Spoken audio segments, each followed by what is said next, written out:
Podcasting from Phoenix, Arizona. You're now listening to The Get Down with your host, JD and Vince. What's going on, everybody? This is the Get Down podcast.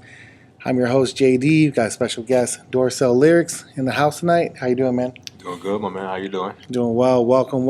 You seem a little nervous. I'm all right. I'm always smiling. Don't worry, I get nervous. That's why I always say welcome in the beginning. Because I'm always like, oh, crap, where am I going to go with this? So, Dorsell, you are an actor, a bodybuilder or? Trainer. Trainer. Yeah, no okay. bodybuilder. Trainer, and also you are, what else do you do? Student. I'm also in school at the moment. I do music, also hip-hop, write lyrics, perform. And you actually recorded a track for my film, Nigga, and it's actually called Nigga. Yeah. So it's a really dope track. So, shout out to you on that. And your other half is? Rob West. Rob West. Yeah. And you guys are, how long have you been a group for? We've known each other for a few years. We finally put the concept together about a year ago. Okay. Just to try to take hip-hop and take it back to the element where it was lyrics, where it was like good, that feel-good music, kind of get it a turnaround. Okay. It seemed like everyone is following the trend nowadays. Mumble rap, I don't like it. I don't care. so you don't like any of the mumble rappers out there? No. I don't care. No, I mean, You don't like Young Thug? No. None of his songs are catchy to you? I mean, it's my personal opinion. Like the beats not. Yeah, the beats are nice. But I was listening to, I think it might have been Diana Ross' daughter, one of her daughters, and she was trying to repeat some lines from a Young Thug song, and she stopped in mid-sentence and was like, how do you play this back for anybody? Yeah. Because she couldn't even understand it. So not only that, it's just some of the lyrics kind of make you question them. Their clothes make me question them.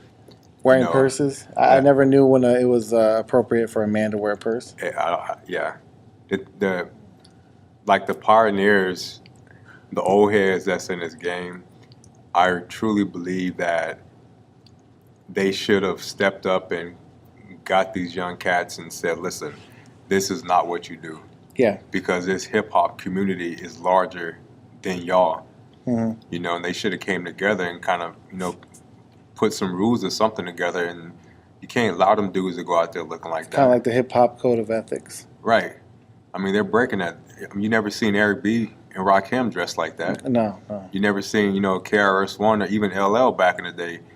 They wasn't doing that. True. I mean, we can also argue it's different times now, with America, how it is so accepting of, not to just be a jerk, but just saying that, being gay is the new in. The new fad. Right.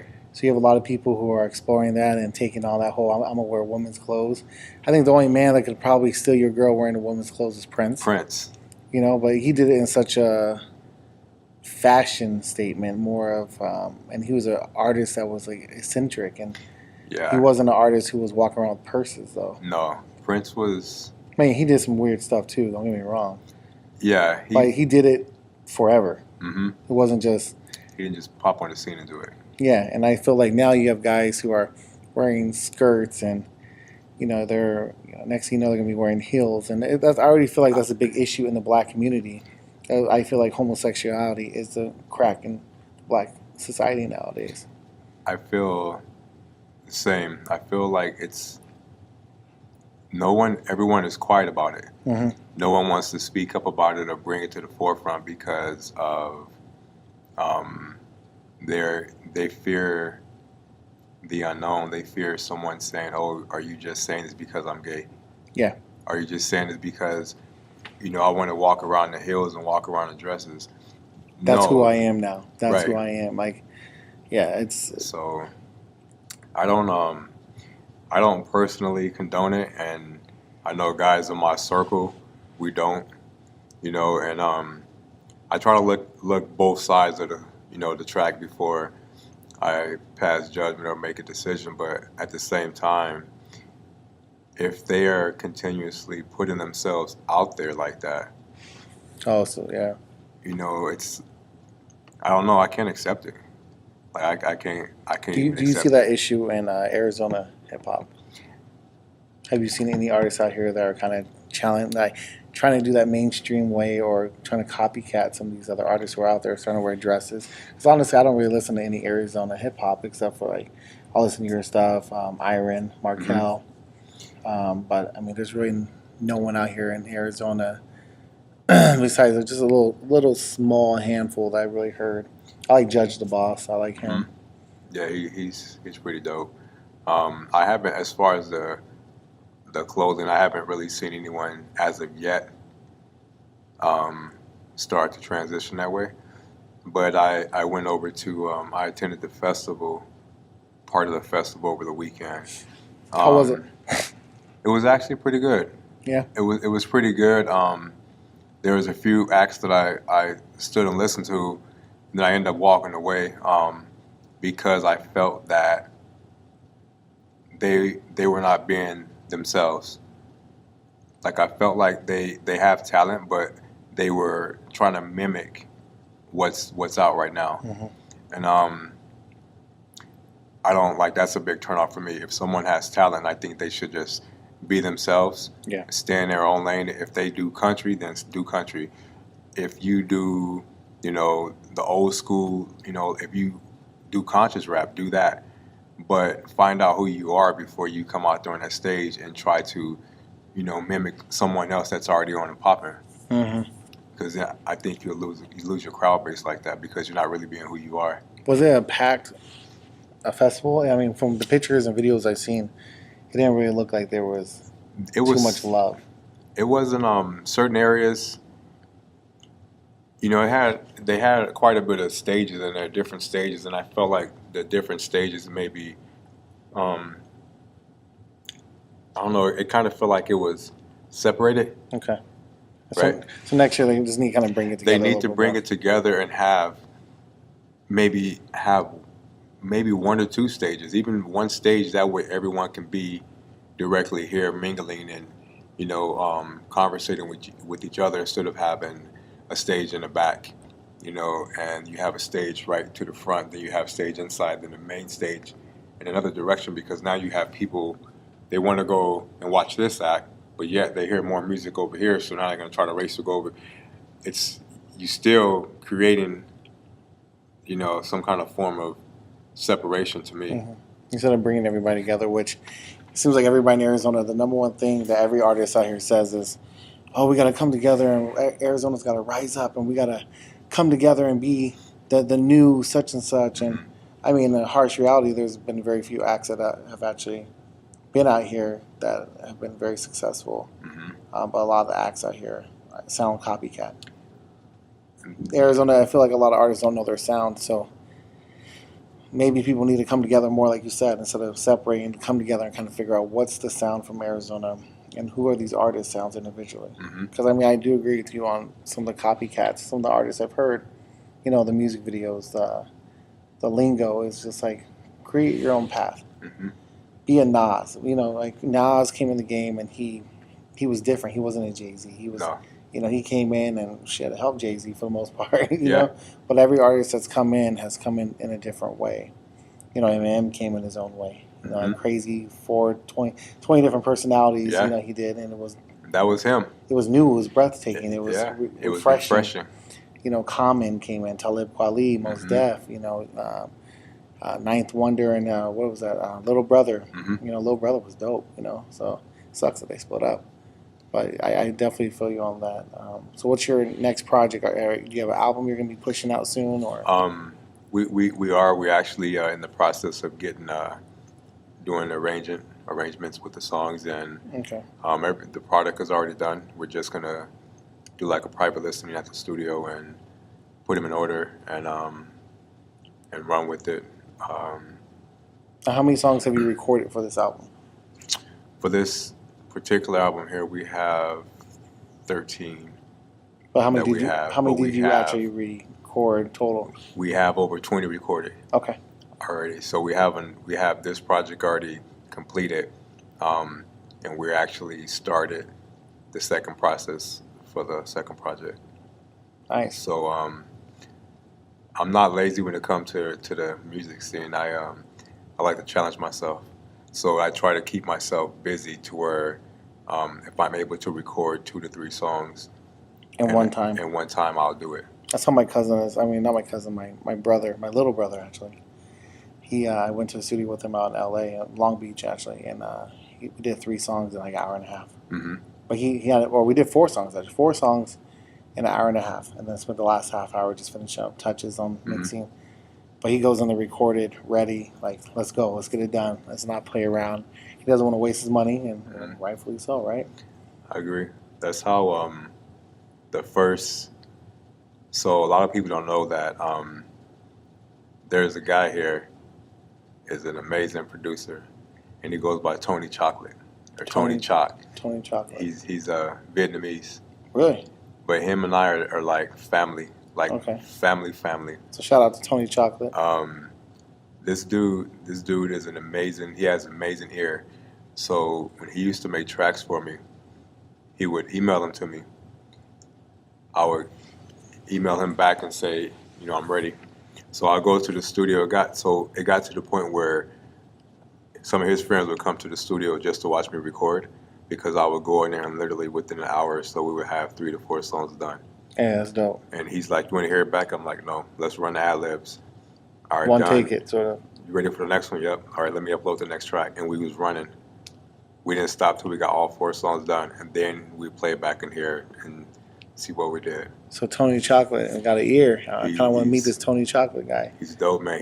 He's done a lot of stuff for Sincerely Collins. Okay. So he's real quiet. He's very humble, and that's why. What's your take on on Sincerely Collins, futuristic? I haven't had a chance yet to meet Sincerely face to face. Futuristic, I met him numerous times before he even got big because he's a hell of a baller.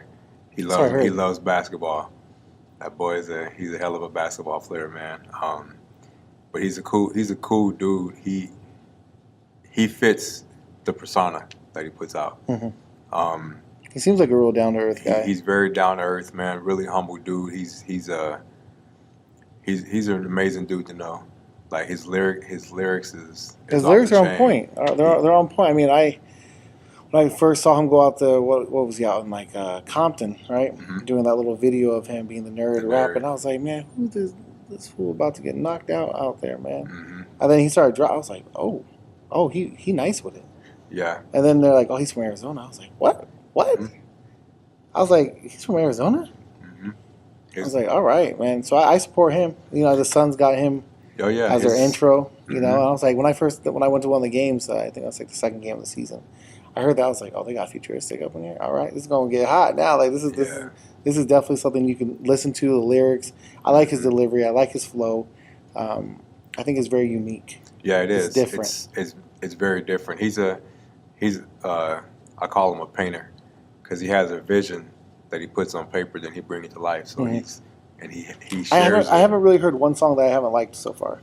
All of his stuff is good. I like him because he's been grinding from day one almost by himself. He has a good team with him. Now he does. But even when he started doing stuff out in I want to say at Club Red when they were off by the freeway, he was doing a lot of prove it, like hip hop open mic type of deals where MCs would come and pay to get on, and he would have prizes and stuff like that for these guys. So he's really trying to hustle. Yeah, he really put himself where he's at, and I don't care what anyone say. Like you give credit where credit is due, and Futuristic paved his way to get to where he's at. He really put in his dues. What about Sincerely Collins? I know they had like a little. They did. I mean, that's I'm not gonna. I think they're probably at peace with whatever is going on right now. But I haven't met Sincerely Collins yet. Okay. To kind of grab his personality. He's a nice guy. I've met him a few times. So. Seems like a nice guy. I don't really know him, but I met him. Yeah. But Futuristic kind of bodied him. He did on that little track. Like I said, Sincerely Collins is nice, but Futuristic bodied him. He did on that track. I don't know what transpired to lead up to that. Yeah, but I don't know either. I never really. I mean, out here in Arizona, it's so no one really pays attention to us, and the beef never gets big. No. So it's just one of those where it's because Arizona, we're like slow. We're like 1912 to California, like Yeah, I've always said that. Arizona is like 20 years behind. Yeah, we're behind. Culture, everything, people, just. I mean, you go to Atlanta or you go to Pittsburgh, you see a lot of like black-owned businesses. You see everyone out there, which is beautiful to see, vibing. But you come here and it's like, even when I have friends that come into town from Atlanta, they're like, "Where's all the blacks at?" And the blacks don't love each other. They don't love each other. It's not that camaraderie. It's not there.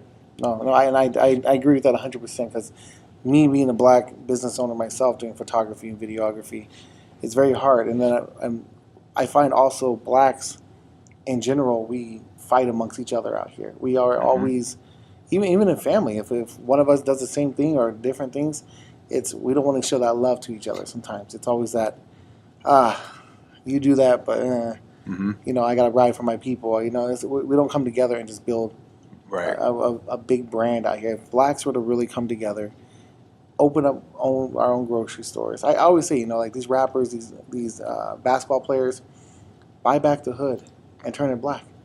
What do you? I mean, are you familiar with what's going on with Nips? Nipsey Hussle. Yeah. What was he doing? I mean, you see. I know he's been out here and he's been doing a lot of like talks and stuff. Yeah, but he's been taking a lot of his money, from his and buying back the hood. You have to. I mean, that's the point. If we do not buy back our hood, it's just gonna stay. It's just gonna stay the hood. Yeah. And that's ultimately what the white man wants. And it's not to be racial or anything. Right. But you have those old white guys who are still in power today, and that's what they want. Like I wrote this film script about billboards in the hood and how they would depict what if you went to Scottsdale, you see a billboard for maybe like a plastic surgeon. Right. You come to South Phoenix, you're going to see beer, liquor, and cigarettes. Something that's going to hold down the black neighborhood. Keep that drugs, keep that crack, keep that negative personality, that persona in that same area. Right. And that's why the kids won't elevate over that. Same thing with University of Arizona. Their big thing is you go down to their campus, you see minorities on some of their promotional stuff. But if you look at their medical students and their medical class, there might be 5 blacks in all 4 years. That's it. And you sit back, you're like, you want to put us on the promo, but you don't want to actually enroll us in the school. And it's a bigger issue than just Arizona. It's across the whole world, but in Arizona, it's so big that we really need to come together to work together and build businesses. That's I agree with you on that. I sit back and I'm not making a lot of money like far as my hip hop goes, and that is honestly that was not my goal. You're doing it for the love. My goal is I love music. Period. I love networking. I love working with people that have that same motivational drive. So, someone asked me, a guy that interviewed me and Rob West from out of Atlanta from Riding Dirty Radio when we released Sliding on iTunes. So I told him, for me, hip hop is a small term goal. So it was silent, and he said, "Well, I've never heard that before. What is your big term goal?"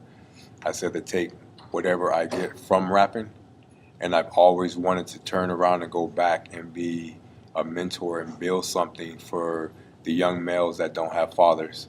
I wanted to go back and be the individual to, go through neighborhoods and help out the needy families or be a prime example and try to change the whole outlook, the way people view us as a whole, and show people that it's okay to be unified. You don't have to be afraid of me. If I have braids, if I have a bald head, don't be afraid of me. You know what I'm saying? I'm a person just like you are. Speak to me and I'll speak back to you. But exactly. Try to help uplift them and show them that you can accomplish more as a whole versus being an individual. It's like if you jab somebody with your fingers open, you're going to break your fingers. Yeah. But if you hit them with a closed hand, you have more of an impact. So that's my big term goal, is to be in a position to where I can give myself back. So you'll use your hip hop, you'll use your acting, whatever profits, and or pretty much that platform to go and elevate the youth, Right. elevate people out of poverty. The lost souls. That's awesome. And is this going to be your first? You said your first album, correct? It'll be the first official. Do you ever plan on going solo, or do you do your solo stuff too? I actually was solo for a while. Okay. I have a big catalog under Q-Loke. Q-Loke. Was that your old name? Mm-hmm. Q-Loke. What does Q-Loke mean? I was a little roughneck. Okay. So, at one time, I had told my manager at the time that I feel like if I was a promoter or if I was someone looking outside the box and I wanted to book a Q-Loke, I would not do it because I had to be real with myself and say, do I have to hire extra security? Mm-hmm. Or is this guy involved in gangs? Or what does he do? What's coming with him because of his name? So, because when I hear the name, I do think of, gangs, trouble. Absolutely. And that's not to be judgmental. Right. It's just unfortunately sometimes, So Dorsell Lyrics, which is my name, and I told my manager, I was like, you know what? Why don't I just run with Dorsell Lyrics? And she said to me, what took you so long? So it let me know that I was already on the right track. So as soon as I switched over and changed everything over to Dorsell Lyrics, so many more doors opened up. I mean, even with the independent films, so many people started reaching out to me, mm-hmm. and it just let me know that my vision is on point, what I want to do. And sometimes you have to change that up. I mean, we look at 2 Chainz. Remember Titty Boy? How many people want to put that on the flyer, Titty Boy? None. Come see Titty Boy. How many people on the news want to say, the rapper Titty Boy? Right. So, who are you listening to, Titty Boy? Mm-hmm. What? Now you're like, 2 Chainz. Oh, 2 Chainz, you know what I'm saying? Right. So you have to sometimes switch it up. He's real smart. He's not dumb, is what people think. He's very well educated. I think he has a couple degrees, right? Absolutely. And he's a great businessman. So, I mean, 2 Chainz is, people just listen to lyrics and say, oh, look, he sounds ignorant. No, he's just expressing himself, having fun with music. That's all he's doing. Same thing like with Plows. Yeah. Plows is an educated man, but he'd be talking so reckless. Yeah. On the music. But Miss Becky and all that stuff. Yeah. But these guys are well-educated men. Mm-hmm. They're not little boys. These are well-educated men who know what to do and how to make money in the music industry. See, that's what I want to. I want to run to that. I don't want to steer from that. Like my old pseudonym. That's what I was doing. When I had the 77 Cutlass, when I had the Caprices, I was basing my lyrics around all that roughneck stuff. So as soon as I switched over to Dorsell Lyrics, it became grown man. It became more me. Okay. It became, I have a song called Who Do You Fear? And there's a line in there that says, if I had eyes that couldn't see, would you walk for me? If I had a mouth and couldn't speak, would you talk for me? Or would you take advantage of the signs and hold my hand and wait till I'm not looking and rob a man? So it made me want to elevate my whole lyrics and made me want to paint a completely different picture. If you have a 9 to 5, don't be ashamed of that 9 to 5. If you don't have no money, don't be ashamed of that. Hustle. Do what you have to do to make ends meet. And that's where the acronym PUSH comes from. PUSH stands for Power, Unity, Supreme Hustle. Okay, I was kind of wondering that because I did see that PUSH a lot. That's what it stands for, Power, Unity, Supreme Hustle. Okay. And that's their overall goal, no matter, what color, what people stand for. The overall goal is that unity. And like Queen Latifah said, U-N-I-T-Y. It comes right back to it. U-N-I-T-Y, that's the unity. See? That's dope, man. That's real dope. Now, you say also, let's get into a little bit of your acting side. You were part of my discussion of the film Nigga. What other films have you been part of? Deandra Brown actually was the one that brought me out into one of her films called, I might be wrong, but I think it was White Cobra versus Diamond Fox, and she had me play one of the main characters, G Money. It was almost like a sci-fi film, a little bit of action in it, and she was the first one to actually open me up into the acting, independent filming, and I got bit by the bug because after that I was like, oh, okay, I want to do some more. Were you? The first time you saw yourself on the screen, were you really nervous? Were you just like, shit, that's me right there, or were you just kind of like very critical of yourself, like? I was laughing actually. I was. She gave me a copy of it on Blu-ray, and I was actually laughing because there was a scene I had to cut some girl's fingers off. So I was like, man, I was laughing. I was laughing at it. But because of that, another good brother, Titus. Yeah, Titus Covington. Titus actually inboxed me one time in reference to another film. It was called Vengeance. Okay. I think I saw something on Facebook for that one time. Yeah. So Titus hit me up in reference to that and said, hey, man, I think you'd be a perfect fit for this. Go down and talk to this guy.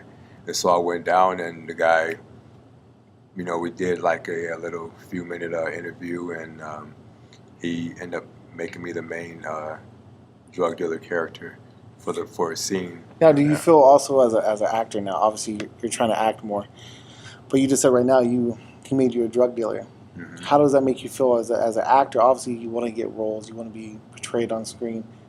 Did that make you feel some type of way of like stereotyped? For a second it did, because the main character, obviously was taking vengeance on someone from his family. And so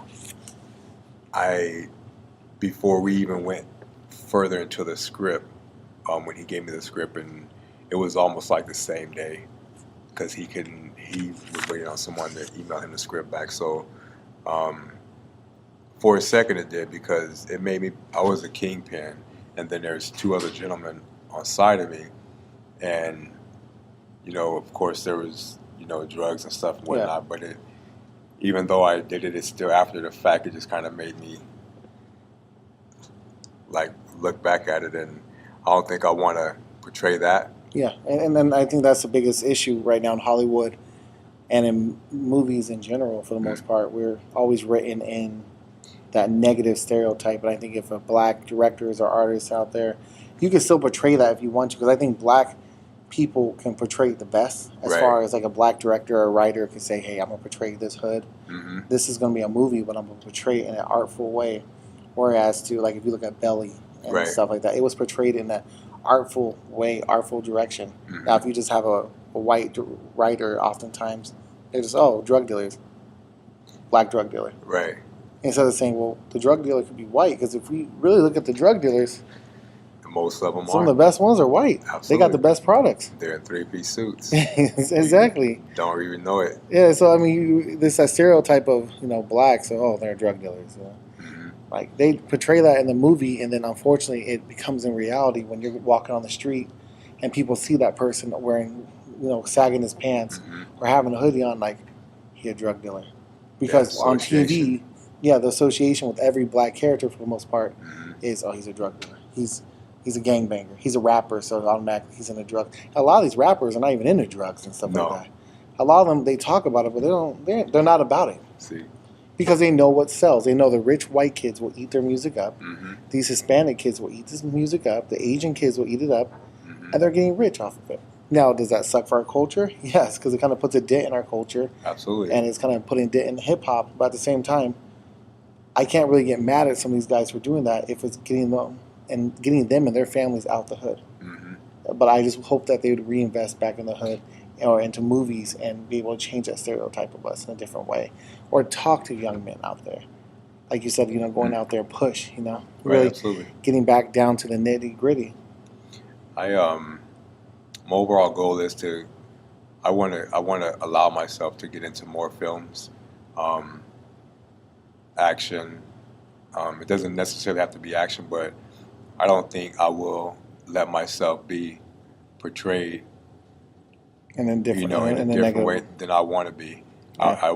I'm not going to accept just any role if they say it's oh, you have to be associated with this group of people. And I'm going to say, no, I don't want that because I don't want to, that's not who I am. So I'm not going to allow you to be like a typecast actor. Right, I don't want to do that. Because, people automatically say, who's some of the actors who have been kind of typecast at that? They just have that role. Like, I'm pretty sure there's, I can't think of a name right now, but if you look at, say, Sylvester Stallone. Mm-hmm. That was Rocky, that's Rambo, that's the Expendables. That's the only kind of acting he could do. That's it. Now, granted, that's probably what he loves to do. Mm-hmm. But if he wanted to do a romance movie, which I don't know if he's ever made one, maybe, people won't take him serious because they're like, no, you're not. You're Rocky, man. Mm-hmm. You're Rocky Balboa. You know what I'm saying? You knocked out Mr. T. That's what he's known for, Rocky and Rambo. Yeah, exactly. And Expendables now. Mm-hmm. Because he likes to blow shit up and kill a lot of people, but which isn't a bad thing. But I mean, at the same time, it's important. I'm glad you recognize that you want to go ahead and identify roles that really speak to you. Right. And I encourage you that, and anybody else who's listening, actors, actresses of color, don't feel like you have to in order to get into Hollywood or into the film industry. I have to go and take this role because this is the role that they're giving me. If not, I'm not going to be an actress. There's a lot of starving actresses out there. There's probably a lot of great actresses out there that'll never get that shot because they don't want to do what they're told to do. Right. We look at, and I bring this up, this is the third podcast in a row, Harvey Weinstein. I laugh at it, but I laugh at it because I can make a lot of jokes off of it. Right. But it's sad. It is so sad. But if you look at Hollywood, pedophile, all sorts of stuff like that, that's what that industry is a lot of people in there in the power positions. So I mean, a lot of these girls are forced. I don't know if you heard the interview with Danita Williams. I didn't get a chance to hear that one. So with her, she said she even got someone when she was out at a audition. Someone pretty much made a pass at her like that, like do this, and this, and you'll get a special role right here. But she was like, She was like, no, I'm not doing that. Right. So she started making her own film festivals. She started making her own projects and stuff like that, and directing, doing her own thing instead of always waiting. And I think that's, like you said, blacks and out here in Arizona, that's what we have to do. We have to be able to push. You have to. And create our own projects, create our own movies. We can make hood movies. Yeah. Because hood movies are fun. They're fun to watch, and they tell a story. But that's someone's what they story. expect you to do. Exactly. But let's make it an artful way. Mm-hmm. Like I said, like Belly. Belly Right. to me is one of the most artful hood movies, if you want to call it a hood movie. Mm-hmm. Right? It's a hood classic. Because at the end, Nas kind of finds himself. Mm-hmm. And then X, he finds himself. So at the end, it's like, whoa. The message was in there. Yeah, the message was in there. Mm-hmm. It can, if it's uplifting, and I think we have to find a way to stand for who we truly are. Mm-hmm. Even with the music. Like I very rarely listen to the radio. Every now and then I do. I haven't turned on the radio in months. I have a couple of friends that work at the station, but I try my best to keep my ear to the street, to hear like local hip hop, the guys here spitting. But when I do, I honestly get disappointed. Because there's no message. There's nothing. It's empty. Sometimes there's no struggle. It's a lot of rah, rah, rah, mm-hmm.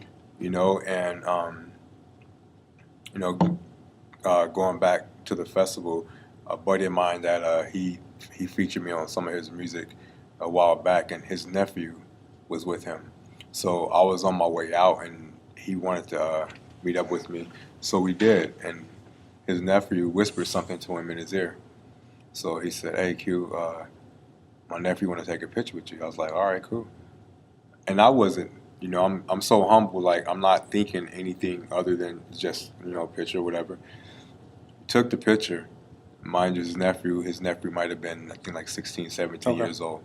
So we take the picture, then his nephew is texting, and he gets the response back, and he shows it to his uncle.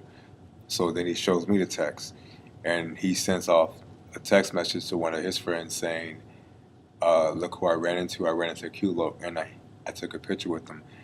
The dude's phone was blowing up so bad with all caps like OMG, like that's the GOAT, and that's Q-Lo, how I should have went, and all this stuff was coming back, and I'm just sitting there looking like, so I told my man, I was like, bro, did you set this up? He was like, nah, bro, like, he said, like, he's been listening to your music for a long time before you switched over to Dorsell lyrics. He said he he bypassed some of your roughneck stuff, but he still listened to a bunch of your music, man. And so saying that, it just like, it made me realize when you least expect it, if you be who you are, you're going to affect somebody, even if it's one. That one individual will spread everything else for you. You don't even have How to. did that make you feel that first? Because, I mean, they're At going back first, to I was lost. that Q-Loke, that persona that you want to kind of bury away. Honestly, I was a tad bit embarrassed because that's all he had to grab, for. Mm-hmm. I was embarrassed for myself at the moment because it was like, I laugh now when I hear some of my roughneck stuff, and my lyrics were still there, but my delivery was like horrible. It was, I was rough. And then sometimes, like I would have been afraid of myself. So it was embarrassing a little bit, but I told him, I said, I'll email your uncle some new tracks. And he said, as long as it's you that's on there spitting, I'll listen to it. That's what's up, man. So it just made me respect. Think that he looked past, even at 16 or 17, he looked past the Q-Loke, Now, just to dig in that Q-Loke a little bit, was that a real rough time where you like gangs, violence, and just... I don't want you to speak on anything that's going to incriminate you or anything like that, but... I was involved, with people that shouldn't have been involved with. Okay. We all make mistakes. Lost a few people, and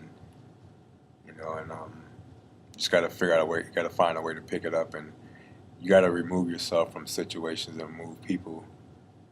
Move yourself away from the wrong energy, and just kind of recreate yourself, and then come back. There's people I ran into that's still doing the same old thing. Same position. And it hurts me to see them in that position. You want to help elevate them. I really do. Sometimes you can't help those that don't want to help themselves. That's what's hurtful, because they don't want to help themselves until it's too late. You have people that's dying of cancer and whatnot, and there's nothing that they can really do. And you see someone that's lost, even though they're still here in the physical form, and you want to help them out. But mentally, they're just not even there. They're not ready.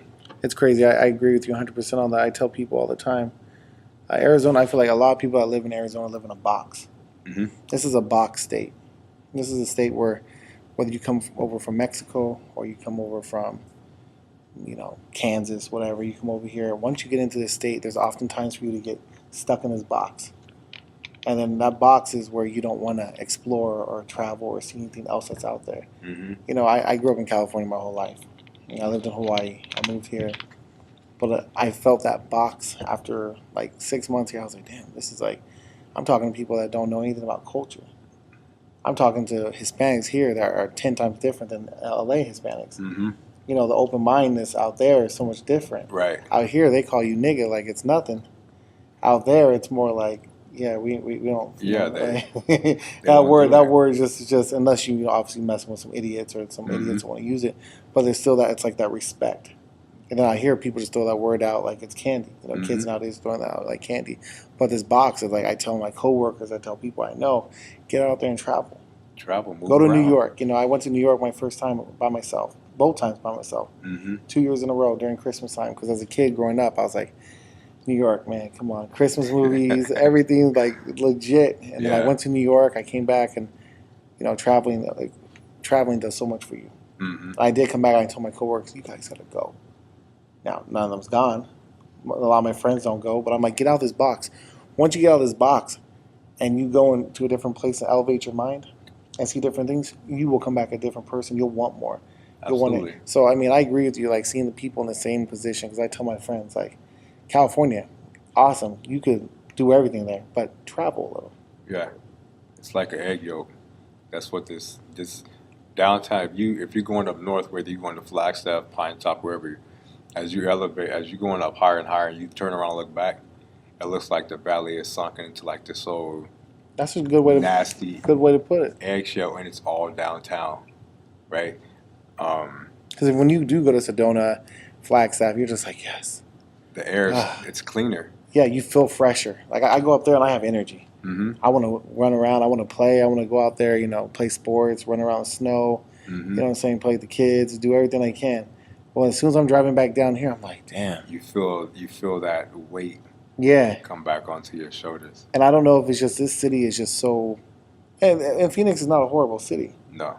It's just a lot of negative energy here, and I think it's also from the history of how racist the state is. So much like Sheriff Joe is running for Senate now, right? Isn't he running to be the senator? So corrupted. And that's why and this is a little off the subject, but I tell people you can't protest one time and be an activist. Right. He's going to start running now. This is when you start marching. MLK didn't start marching when something was happening. No. He already knew things were happening in other areas. He's like, we're going to march now. Start it now and keep it going. And that's when change happens. Yep. You can't wait till it's already there. Yeah, because when I saw people, down there with Sheriff Joe's in town and Trump's in town, it's too late. That's what they want. Yeah. You got to do it beforehand. You got to make that the women all marching. I was like, that was great. But you should have done that 6 months, a whole year before he. Yeah. Don't Absolutely. March after he's elected. It's too late. What's that going to change? Done.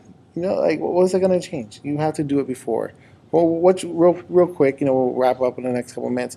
What's your views on Black Lives Matter? The real Black Lives Matter. Let's put it that way, because everybody's saying Black Lives Matter, and a lot of them don't understand what it really is. I think, man. If I'm not mistaken, I think as blacks, we're tired of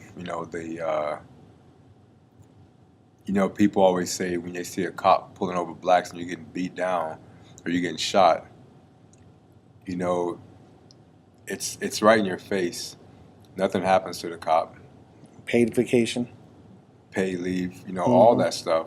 Other races want to say well, what was the individual doing? What was the black guy doing prior to? Yeah. Or the camera didn't show the whole scene. Or they start bringing up Facebook stuff. Oh, look at him. He was drinking in this picture. He's a thug. He's a criminal. Right. They're so quick to grab anything they can to possibly make it look more negative than what I forget the word I'm looking for. I used to always have 3 Ds. One was for displacement, where they try to put the blame or put the picture elsewhere instead of looking at what the truth really is. Uncle of mine got killed in California by a cop. Rest in peace. And long story short, he was going to visit his daughter, and the bicycle cop asked him to get off the apartment property, which he did. He drove his car outside of the complex and he parked across the street, waiting on his girl and his daughter to come out. The cops then proceeded to go out to the street and still harass him. And he advised the cop at the time, he said, listen, I'm here waiting for my daughter. They're actually coming out. I want you guys to know I have a weapon and I have a carrying permit.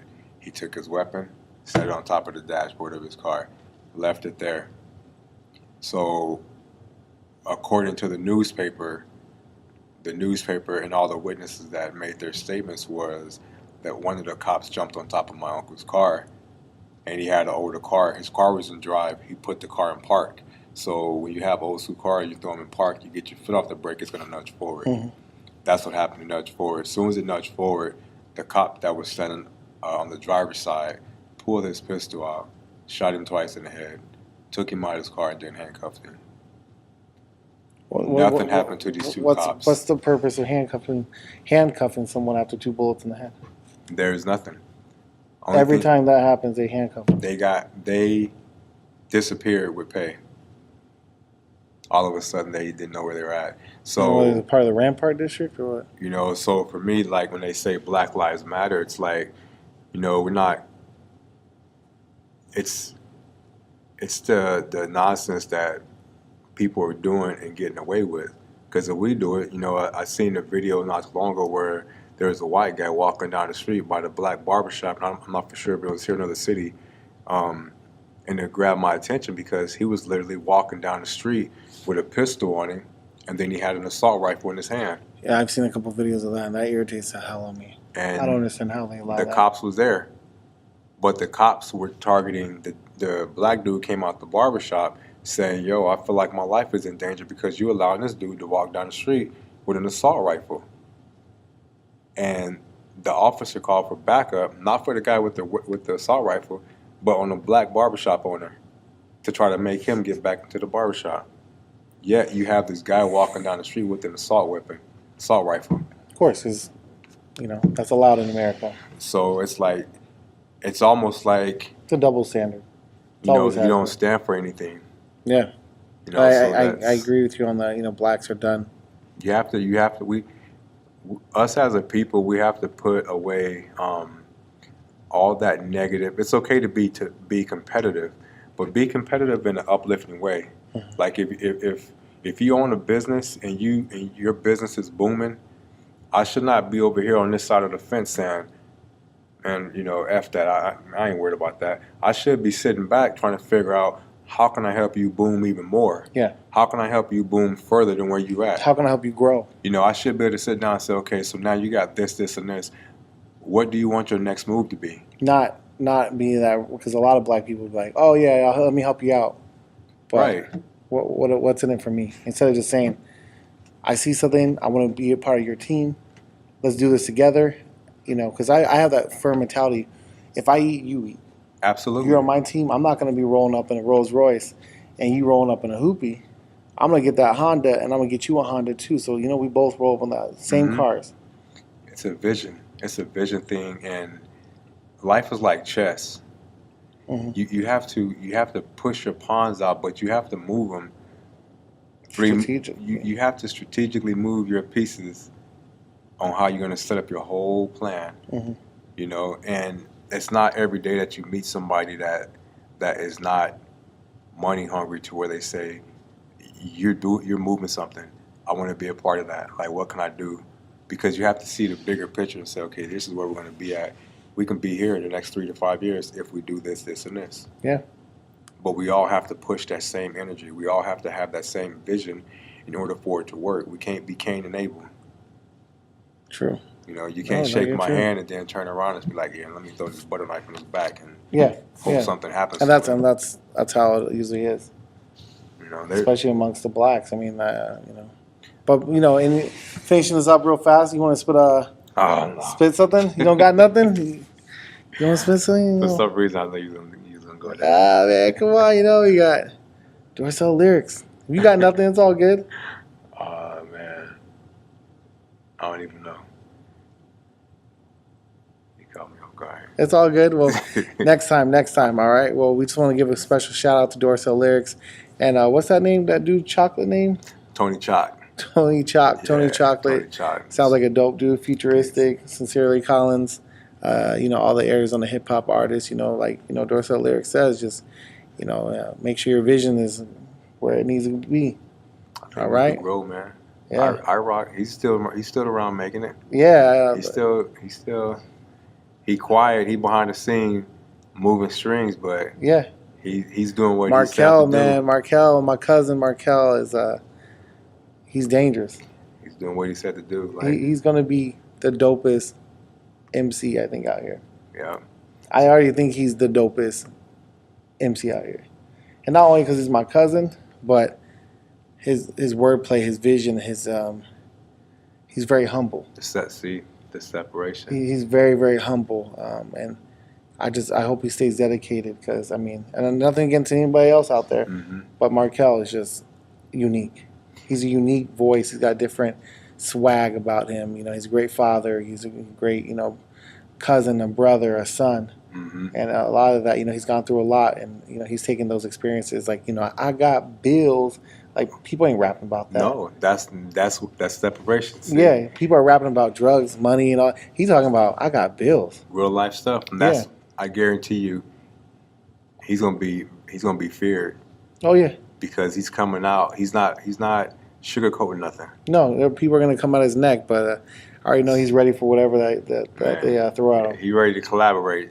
Right. Find a way to look me up. I'll put him in contact with you. I'll stand right there and collab with you, and we can both make it happen. All right, man. Well, thanks for coming through. Appreciate it, my man. All right, brother. Thank you. Yes, sir.